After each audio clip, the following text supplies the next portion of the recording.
शिवकाली संवाद चैनल पर आप सभी का स्वागत है। जय माता दी सभी को। आज का विषय है कि तामसिक शक्तियाँ जल्दी कार्य करती हैं और सात्विक शक्तियाँ कार्य देर से करती हैं। ऐसा है क्या? यदि है तो क्यों है? इससे पहले कि हम अपने विषय पर आगे बढ़ें, आप सभी से निवेदन है कि मेरे चैनल को सब्सक्राइब करें। मुझे इंस्टा पर और दूसरे चैनल शिवशक्ति दरबार दीवानी माँ वैष्णो की पर भी फॉलो करें। लिंक डिस्क्रिप्शन में दिए गए हैं।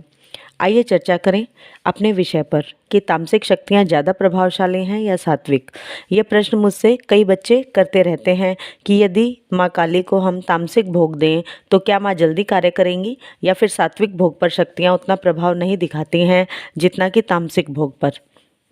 कुछ बच्चे अपनी सात्विक चल रही शक्तियों को ही तामसिक चलाना चाहते हैं, जबकि कुछ बच्चों के घर में तामसिक रूप में चल रही शक्तियों से इतने परेशान हो जाते हैं बच्चे कि उस तामसिक शक्ति को सात्विक रूप से चलाने का उपाय पूछते हुए नजर आते हैं और चाहते हैं कि उनकी तामसिक शक्तियाँ सात्विक रूप में चलें, उन पर कृपा करें। तो बेटा, मैं ऐसे ही बच्चों को समझाना चाहूँगी कि जो कि दोनों ही तरह असंतुष्ट हैं, क्योंकि सात्विक मार्ग का अपना ही अलग स्थान है तथा तामसिक मार्ग का अपना अलग स्थान है। दोनों ही एक दूसरे के विपरीत हैं और प्रभाव भी दोनों ही मार्गों का अपना अपना होता है। परंतु ये ध्यान रहे कि तामसिक रूप से शक्तियाँ जब हम चलाते हैं तो कार्य जल्दी बनते हैं, परंतु उसके कुछ दुष्परिणाम भी हमारे सामने आते हैं। ये ठीक ऐसे ही हैं जैसे कि एलोपैथी की दवा खाते खाते जब बहुत समय बीत जाता है तो शरीर में उसके दुष्परिणाम भी दिखने लगते हैं।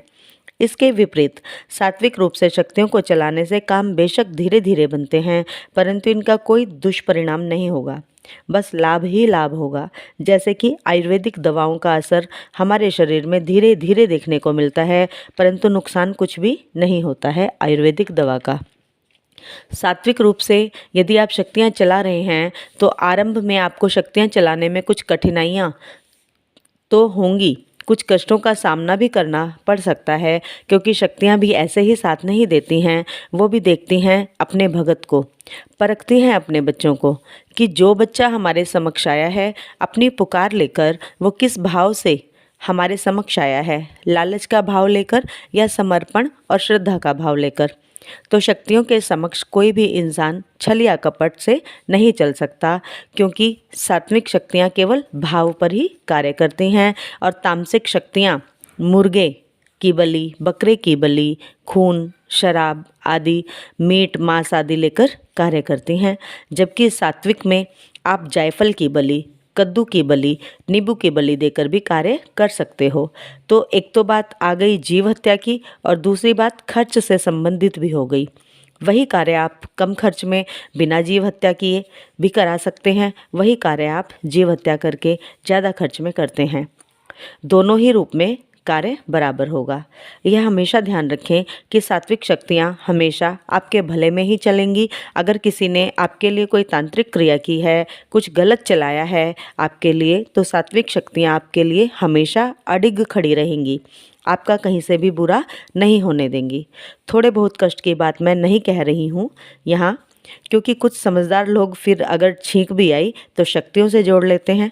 कुछ प्रारब्ध भी तो होते हैं हम लोगों के जो हमें भुगतने होते हैं, पर हम यदि सारी बातें शक्तियों से जोड़ेंगे तो नहीं चलेगा।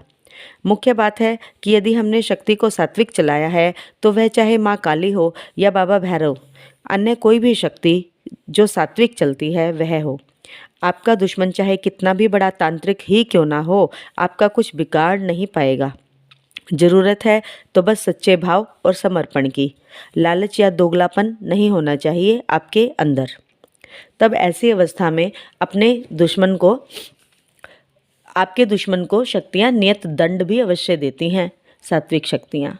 जबकि तामसिक शक्तियाँ अगर आपने चलाई हैं तो ऐसी अवस्था में यदि कोई दुश्मन आपके लिए कोई बुरी शक्ति भेज रहा है तो आपको जो भोग लेकर वो बुरी शक्ति आई है उससे ज़्यादा भोग देकर वापस भेजना पड़ेगा उस शक्ति को। और यदि कोई चौकी आपके लिए छोड़ी गई है तो वह तामसिक शक्ति आपके लिए कोई कार्य नहीं करेगी, कोई बचाव नहीं करेगी आपका, क्योंकि तामसिक शक्तियाँ तो कार्य ही भोग प्रसाद के लिए करती हैं। यदि आप अपनी शक्ति को भोग देंगे तामसिक, तभी वह आपके लिए भेजी हुई चौकी को अपनी तरफ से जवाब देगी, अन्यथा नहीं। क्योंकि जब तक आप अपनी शक्ति को भोग नहीं दोगे तब तक वो आपके लिए कार्य ही नहीं करेंगी। तो ये अंतर है तामसिक और सात्विक में।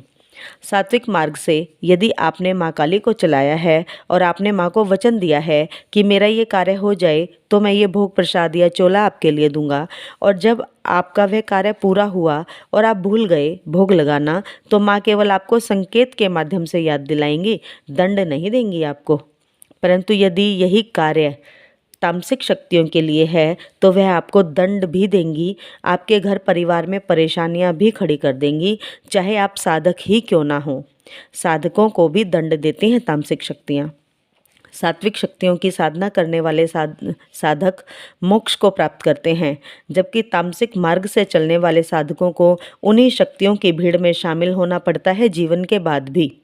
सात्विक मार्ग पर चलने वाले बच्चों का जीवन शालीनता से, सौम्यता से भरा हुआ होता है। उनके चेहरे पर अलग ही नूर देखने को मिलता है सात्विक शक्तियों का। उन बच्चों के हृदय कोमल होते हैं, जबकि तामसिक मार्ग वाले बच्चों का व्यवहार अकड़ और अभिमान से भरा हुआ होता है। उनका हृदय कभी शांत नहीं रहता है, बेचैनी उन्हें घेरे रहती है। तो ये दोनों मार्गों का अलग अलग व्याख्यान है। उस पर भी निर्भर करता है कि आपके गुरु किस पद्धति के हैं। यदि आपने गुरु धारण किया है तो गुरु किस मार्ग पर चला रहे हैं आपको। यदि आप सात्विक चलने वाले हो और गुरु तामसिक मिले हैं तो तामसिक ही चलाएंगे आपको।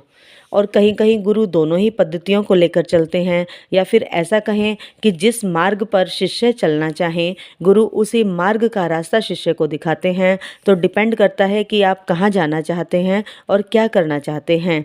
ये डिसीजन स्वयं आपका ही होगा। ये थी आज की महत्वपूर्ण जानकारी। यदि अच्छी लगी है तो लाइक ज़रूर करें, वीडियो को कमेंट्स भी ज़रूर करें।